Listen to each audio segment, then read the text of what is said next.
ഇതിനു മുന്നേ ജൂനിയർ ടീമിൻ്റെ ട്രയൽ നടന്നിരുന്നു. കഴിഞ്ഞ ആഴ്ചകളിലൊക്കെ ആയിട്ട് 26-ാം തീയതി തുടങ്ങാൻ പോകുന്ന സംസ്ഥാന ജൂനിയർ ഫുട്ബോൾ മത്സരത്തിലേക്കുള്ള ഓരോ ജില്ലേൻ്റെയും ട്രയൽ നടന്നിരുന്നു.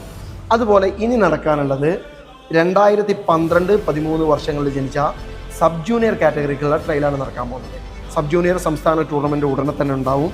അതുകൊണ്ട് തന്നെ എല്ലാ ജില്ലയിലും ഉടനെ തന്നെ സബ് ജൂനിയർ കാറ്റഗറിക്കുള്ള ട്രയൽ നടക്കും. വളരെ പ്രധാനപ്പെട്ട ഒരു കാര്യം പറയാണ്, ജില്ലാ ടീമിൻ്റെ ഭാഗമാവാൻ നിങ്ങൾക്ക് പറ്റിയാൽ അതിൻ്റെ അഡ്വാൻറ്റേജ് എന്താണെന്ന് വെച്ചാൽ, നിങ്ങൾ ഒരു ക്ലബിൻ്റെയോ അല്ലെങ്കിൽ ഒരു അക്കാഡമിൻ്റെയോ ഒക്കെ ട്രയലിന് പോകുമ്പോൾ സ്വാഭാവികമായിട്ടും ജില്ല കളിച്ചവർക്ക് സ്റ്റേറ്റ് ടീമിന് കളിച്ച ആളുകൾക്കൊക്കെ വളരെയധികം പ്രാധാന്യം നൽകും, ഒരു പ്രിഫറൻസ് കിട്ടും.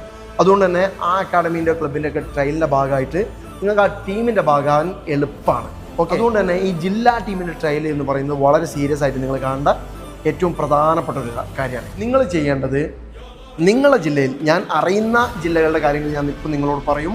അതിന് പുറമെ നിങ്ങളുടെ ജില്ലയിൽ എവിടെയാണ് ട്രയൽ നടക്കുന്നത്, എപ്പോഴാണ് ട്രയൽ നടക്കുന്നത് എന്നുള്ളത് നിങ്ങളുടെ ഭാഗത്തു നിന്നുള്ള അന്വേഷണത്തിലൂടെ കണ്ടെത്തണം.